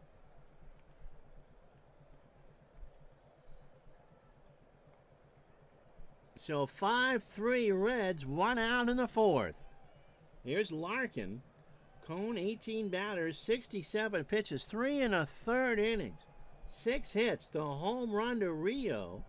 He walked 2 and struck out 4. And somewhere in a commercial break you're not going to see, Statler and Waldorf are going to argue about the DH.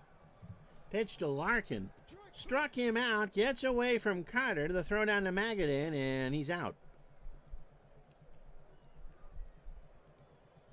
So here's Chris Sabo. Sabo, a walk, a stolen base, and a run scored.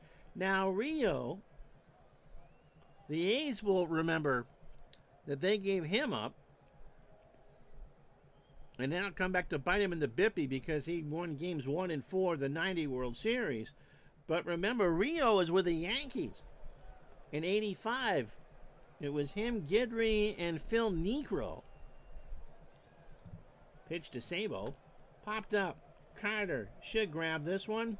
Has room in foul territory. Makes the catch, and that was actually a pretty good play just before the screen. And that'll do it. Standings haven't changed at all. We go to the bottom of the fourth. 5-3 Reds.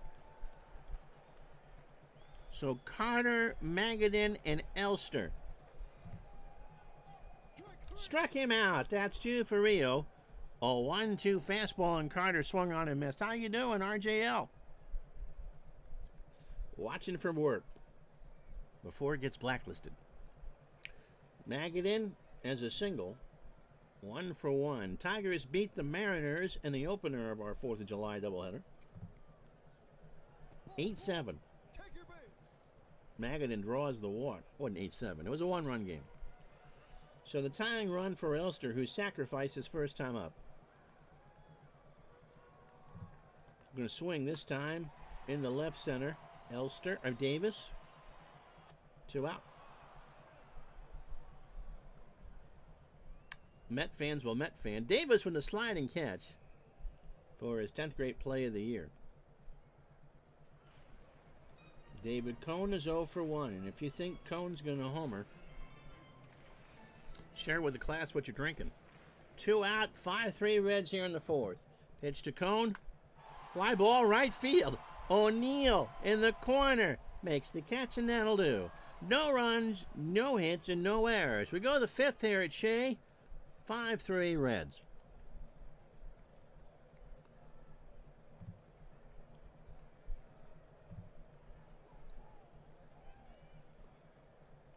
I lost my mouse. So it'll be Daniels, O'Neill, and Davis to face Cone in the 5th. Cal 2 for 2. He has singled twice, driven in 2. Scored and stole a base. Struck him out. That's 6 for Cone. A full count fastball outside. 1 out. Game is rigged, I'm being told. Jose Rio, a 2-run homer. 1 out now for Paul O'Neill, who is 1 for 2. He is singled and driven in a run. In the right, Strawberry. Makes the catch, 2 out. Here's Davis. Davis is walked. He's 0 for 1. Into left center, Dykstra moving over. Makes the catch, and that'll do it. Halfway home on a gorgeous day in Burlington. For those of you who fell asleep on Twitch, you get the commercial. It's the Reds 5, the Mets 3.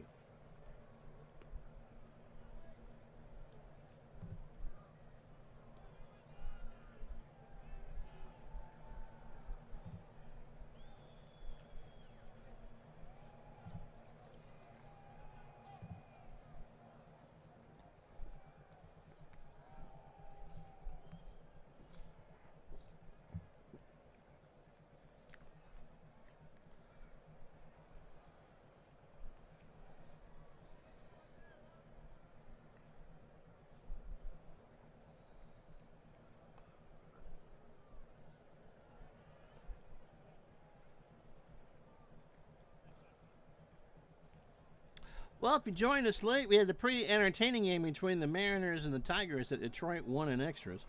Reds are up 5-3 here, halfway through the nightcap. 5 runs, 6 hits, and error for the Reds. 3 runs, 4 hits, no errors for the Mets. In the first, the Reds got 2, an RBI single from Cal Daniels to score Barry Larkin, followed by an Paul O'Neill single to score Cal Daniels, 2-0. Mets have that in the first. McReynolds a sac fly to make it 2-1. Cal Daniels has had himself a day. He singled home Chris Sabo to make it 3-1. Your block of rookie cards are now worth 75 cents for a penny apiece. In the third, Darryl Strawberry, a 2-run homer, his 21st, to tie the ball game at 3. And then, Jose Rio, a 2-run shot deep in the picnic area in left center, made a 5-3 Reds. And so this pitcher's duel between the Reds and the Mets. Rio, a 4-hitter through 4. 3 runs all earned, 2 walks and 2 strikeouts. Cone, 6-hitter through 5. All 5 runs are earned. A homer. He has walked 2 and struck out 6.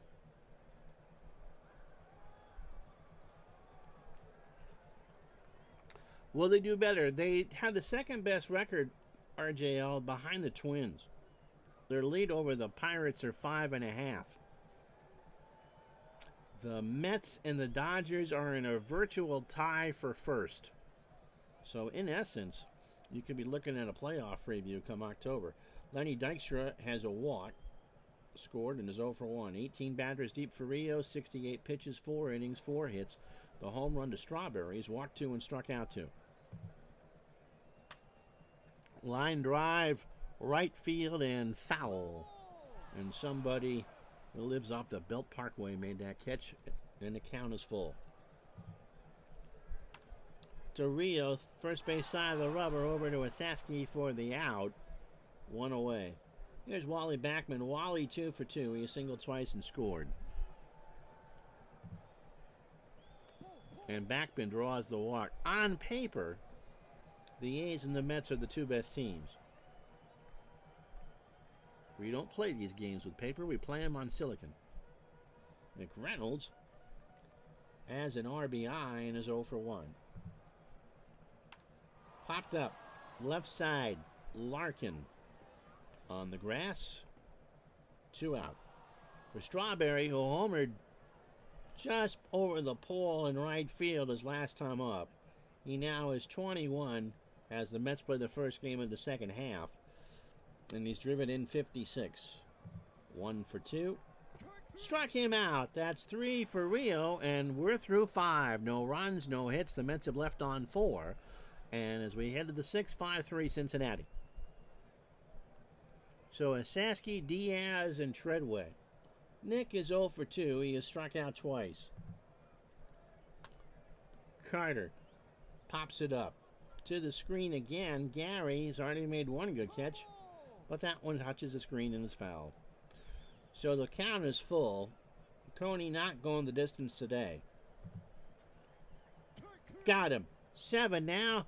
He swung on a fastball on a 3-2 pitch, and here's Bo Diaz, who's 0 for 2 with a K.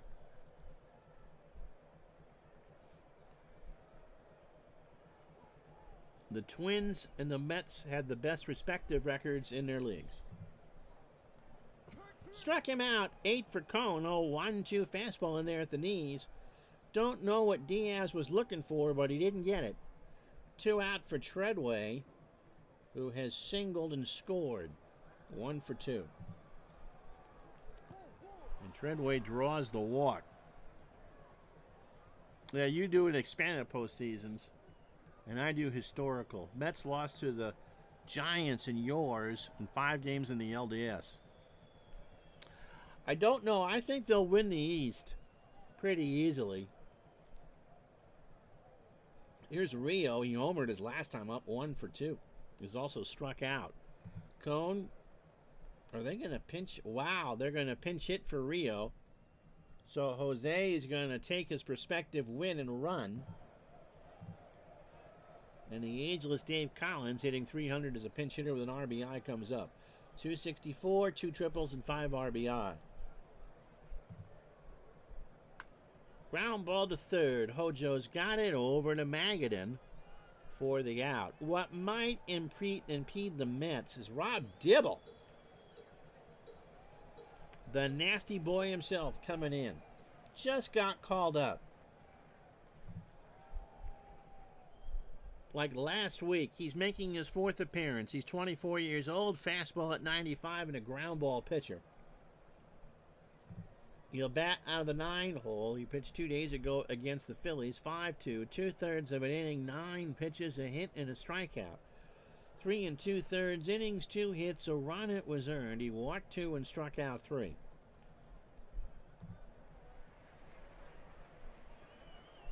I go to check the chat and I go to the wrong tab.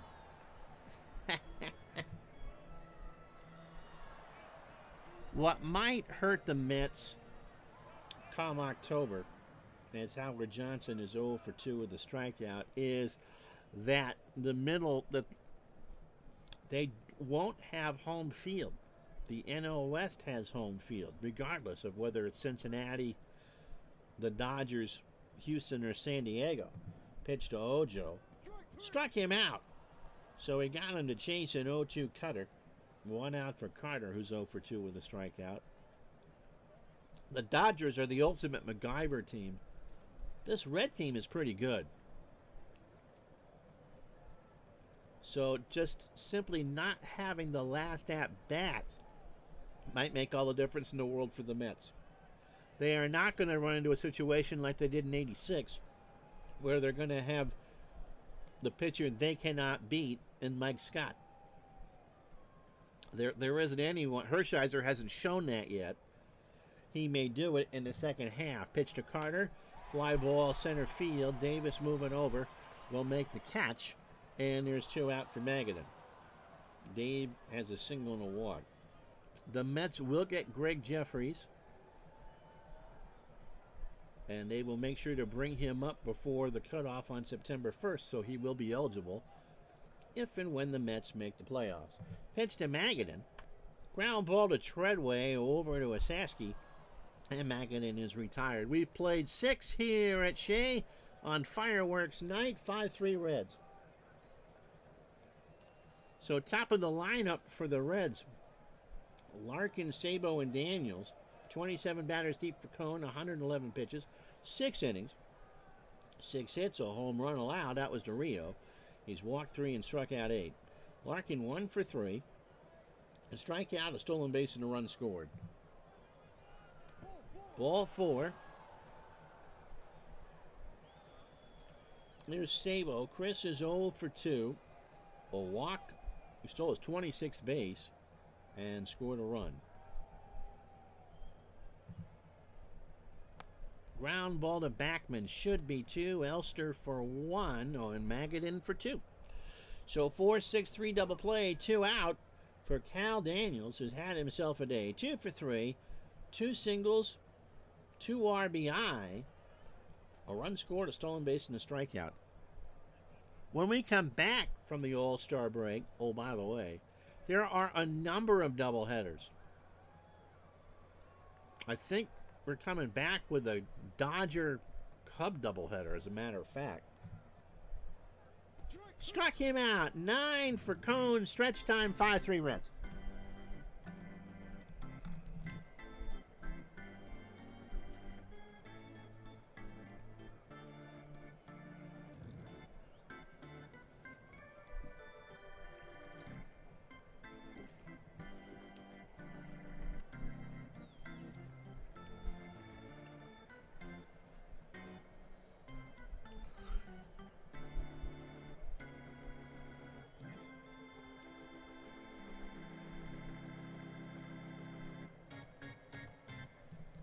It'll be Elster, maybe Cone, and Dykstra here for the Mets in the 7th. They trail 5-3. Dibble will get a second inning. Kevin 0 for 1 with a bunt. Popped up, left side. Rainmaker on this cool night. 1 out. 71 degrees here in New York. Again, the fireworks to go after the game. And if the game should go 16 innings, Rick Camp will hit. Coney. All right, so right-handed pitcher. Who can hit a righty? And it will be Mookie Wilson. Mookie does not have a pinch hit, hitting .297, 3 homers, and 15 RBI. Nobody on, 1 out, 7th inning, 5-3 Reds. There's a base hit in the left center field. Daniels will pick it up. And that's the 5th hit. So Dykstra is 0 for 2. He has walked and scored. The temptation here is to hit and run, but I want to see what Dibble does with Wilson before I do it. Goes to the plate, and a snap throw down to Asaski, and Wilson is back. Now you do it. A 1-0 count to Dykstra. There goes the runner. Ground ball to Larkin. No double play. That's why you do it. And Dykstra is retired. Mookie moves to second. And there's 2 out for Backman, who has singled twice. Walked and scored. And Backman draws the walk. So the kid Dibble is struggling here in the 7th. Here's McReynolds, 0 for 2 with an RBI. Dibble, if you live in Connecticut, is going to be a familiar name if you're a certain age, because his dad was Bob Steele's newsman for years on WTIC radio. The son Rob is not a bad broadcaster himself, but Rob grew up in the Hartford area and then went on to great success with the Reds, especially in 1990. Diaz and Dibble have a word.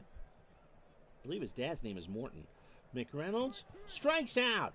So Dibble gets out of it. No runs, a hit. The Mets leave on 2. We go to the 8th, 5-3 Reds.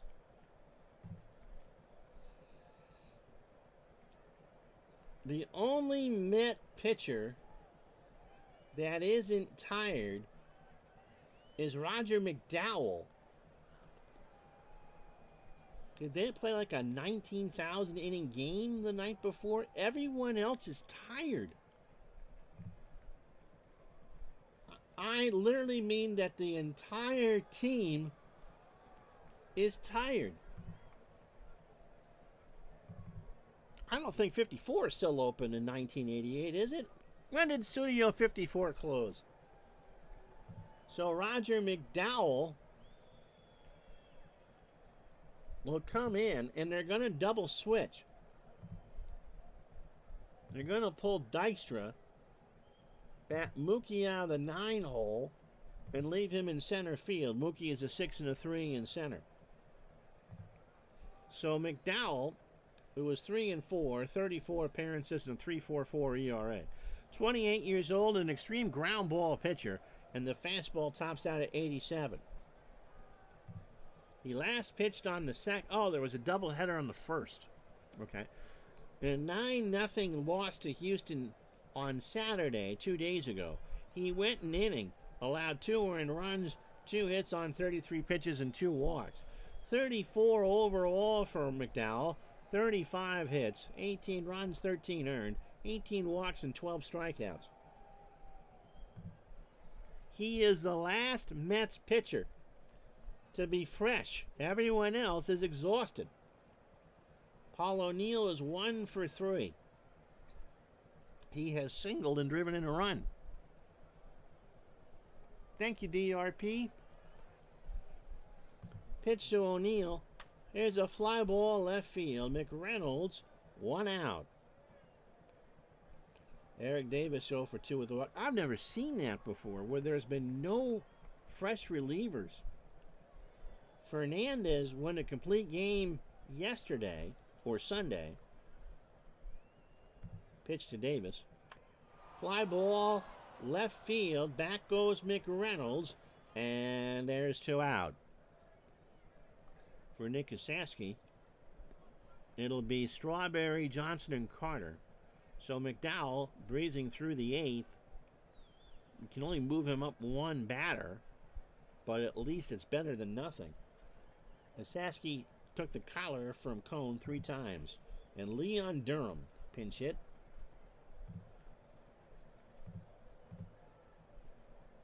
Durham made a cameo appearance for the Reds in '88. 256. A homer and 6 RBIs. A pinch hitter, 1 for 4. Ground ball to Elster over to Magadan, and that will do. So McDowell gets a clean inning. Rob Dibble's day is done. You don't need to listen to WTIC anymore. Rob Murphy coming in.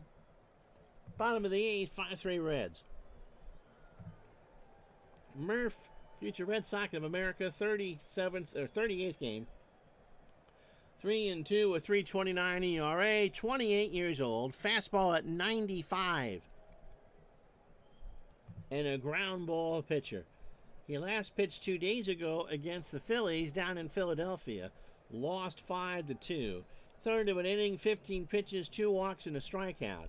41 innings, 44 hits, 17 runs, 15 earned. He's given up a homer. He's walked 21 and struck out 42. Strawberry 1 for 3. Hit his 21st in the third and drove in 2. He now is 56. Up the middle past Treadway for a base hit. So the tying run is Hojo, who is 0 for 3. He has struck out twice. Yeah, Action PC is a good game. All right, Mark, you too.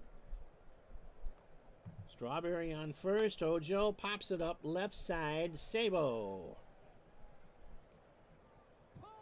fouls it off, and the count is 0-2. And Howard draws the walk, so Murph in trouble here in the 8th. RJL can get his hopes up here. Gary Carter is 0 for 3 with the strikeout. Strawberry on second. Johnson on first. Good speed on the bases. John Franco is stirring in the Met pen. Diaz reminds Murphy of that fact. Just get your couple outs and let's go. Carter rips this one into left. Daniels will pick it up on a few hops. Strawberry is going to hold.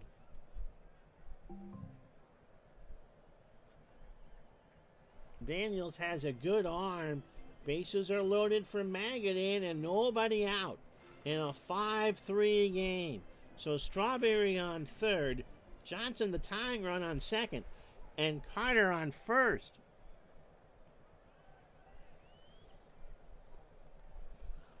So the Mets in business here in the 9th, but remember, they do not have any fresh pitchers. McDowell is the last one. Magadan rips it into right. Strawberry rounds third and scores.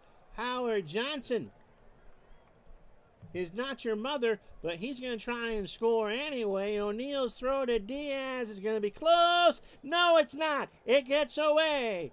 And the game is now tied at 5. Here comes Carter, and the Mets lead it 6-5. Paul O'Neill would have made a better play if he had kicked it. Murphy's done. The Mets have scored 3. There is still nobody out. Frank Williams coming in, and the whole ball game has changed. So Dave Magadan will get credit for 3 RBIs, as Paul O'Neill thought he was trying out for the Jets out there in right field. For Williams, who tries to stem the bleeding, yep, my goodness. Well, inside pitch is not a computer game, it's a card game. And Action PC does have as played. Huge inning here. Williams is 3-2, a 2.39 ERA, 30 years old, fastball at 93, and is a standard pitcher. He last pitched on the second against the Phillies. In a 5-2 loss, 1 inning, 18 pitches, a hit, and a walk. 26 in the third, 21 hits, 9 runs, 7 earned, 16 walks, and 23 strikeouts.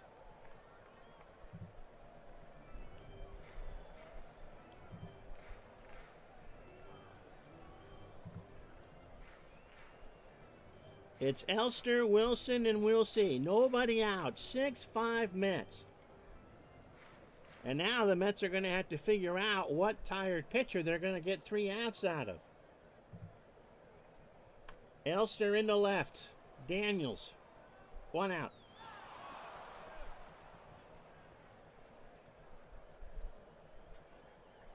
There's Mookie Wilson. He singled. Who will be on Kiner's corner? I got a question for you. What former U.S. president started on Kiner's corner? Mookie Wilson singled his first time up. And they're going to walk him. So McDowell does his inning. Who can hit a righty? So they're going to bring in Mackey Sasser. Gary Carter's day will be done. Sasser has an RBI and a pinch hit. Overall hitting .370. A homer and 7 RBI. So Magadan on second, Wilson on first, and Mackey Sasser will now catch the 9th at the plate. And Midlife Crisis has the right answer. Nixon indeed is the one. Mr. Nixon lived in New Jersey after, in the 80s. Was a huge sports fan. Pitch to Sasser.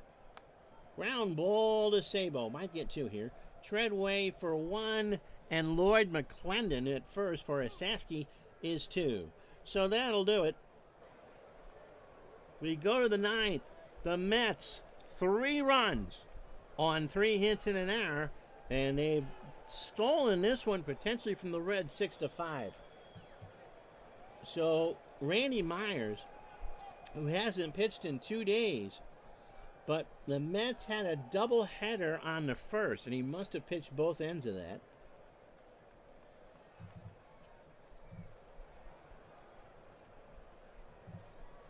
So Sasser will lead off. He's going to stay in the game as the game's lone catcher. And Myers goes in the 6th hole.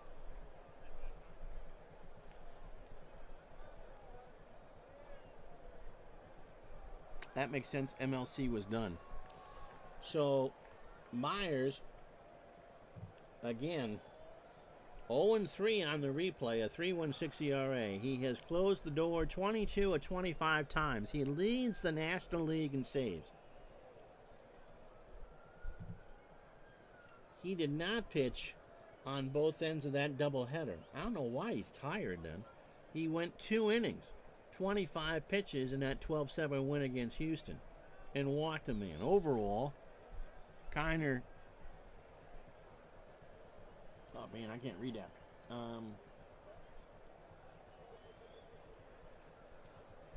Kiner says whatever works. 25 2/3 for Randy. 19 hits, 9 runs all earned. McCarver's laughing somewhere. 4 home runs allowed. He's walked 9 and struck out 20. So Sasser an 8-5 behind the plate, and Wilson a 6-3 in center. Let's see what Rose does with Diaz, who's 0-3 with 2 strikeouts. Stays in the game. Fly ball to right. Strawberry runs over. 1 out for Treadway, who is 1 for 2. And then you'll see if Rose pinch hits for the lefty. Jeff has a single, a run scored, and a walk. And they will pinch hit. And it is Tracy Jones. Tracy hitting 167 as a pinch hitter with 2 RBI. 157 overall with 2 RBI. 1 run gain. 1 to tie for the Reds and 2 to go ahead. Hold on about 5 minutes. Ground ball to Backman, over to Magadan, and there's 2 out. So last chance saloon here for the Reds is Lloyd McClendon, who came in a double switch. Williams went into the 6th hole, and McClendon took over for Asaski. So Lloyd hitting .214, no homers, and 4 RBI. The Mets 1 out away from an absolute steal here at Shea. Myers deals. Ground ball to Magadan and let off the fireworks. The Mets have won the ball game 6-5. So 3 hours and 25 minutes. So at 10:35, the fireworks show begins at Shea. 6 runs, 8 hits, no errors. The Mets are 52 and 30. The Reds fall to 45 and 36. 6-8-0 for the Mets. They leave on 7. 5-6-2 for the Reds. They left on 4. Dale Strawberry gets credit for the MVP. But Magadan with a 3-run single in the 8th won it. And so he'll get the digital dice. MVP McDowell goes to 4 and 4. And Myers not only was tired, but he had bad stuff. But he got the Reds on 15 pitches. And it was Rob Murphy who choked the bit. He goes to 3 and 3. He didn't retire anybody. And the Mets have a 7-game lead, and the Dodgers, for the moment, go up a half game on the Reds. So the rest of this 4th of July, and we'll call it a stream. Oakland beats Cleveland 8-7. Bob Welch 8-7. Candiotti 7-9. Eckersley gets his 9th save. No highlights today. The Cubs beat the Giants 5-4-10. Neil Lancaster 2-4. Scott Garrelts falls to 4-9. Ryan Sandberg, hope his cancer treatments are going well. 4 for 5, hits his 11th and steals a base. Atlanta has won 2 in a row. Break up the Braves. They beat the Phillies 7-3. Smith 6-6. Carmen 2-7. Vaughn Hayes 2 for 3. He hits his 3rd. Toronto 12-2 over California. Clancy 9-6. Lazorko falls to 0-2. Fernandez 3 for 4. Hits his 4th, drives in 3. Yankees go down to Arlington and win 7-3. Righetti 3 and 4. Charlie Huff falls to 6 and 8. Ruben Sierra 2 for 4, his 12th of the year, and with a stolen base. Montreal beats Houston 4-1. Danny Martinez 9 and 6. Danny Darwin 4 and 8. And Ramirez 3 for 4 with a triple. Twins beat the Brewers 3-2. Twins have a 6-game lead. Alan Anderson 9 and 1. Dan August 2 and 3. That sounds like a private eye's name, doesn't it? Kirby Puckett 2 for 4, his 11th, and drives in 2. Red Sox and Roger Clemens shut out Kansas City 6-0. Roger Clemens 10 and 5. Ted Power falls to 1 and 6. Jim Rice hits his 11th, 3 for 4. Hey, and thank you all for watching. See, it wasn't rigged at all, RJL. Rice drives in 3. Chicago 8-7 over the Birdies. Melito Perez 7-7. Call me Jay Tibbs falls to 1-9. Larry Sheets 2 for 5, hits a 6th with a double. And the Dodgers beat the Cardinals 6-5. Tim Cruz 1-0. John Tudor falls to 7-3. He's about to go to L.A. Vince Coleman 3 for 4. Pittsburgh 5-3 over the Padres. Jones 3-3. Shao 4-9. So the standings on this 4th of July, it's the Dodgers over the Reds by 1. The Mets lead the Pirates by 6.5. Minnesota 6 over Kansas City. And the Red Sox, Dan August played by Burt Reynolds on TV. Yep. Red Sox and Brewers are 6-2 and even. All right, next week, Reds and Mets again. That's the first game. Game 2, Minnesota and Milwaukee. And then to close out the first half of the season, right now it's Oakland and Detroit.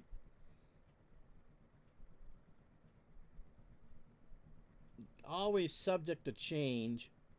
We'll see about Kansas City and New York. See how close that comes. So that could change.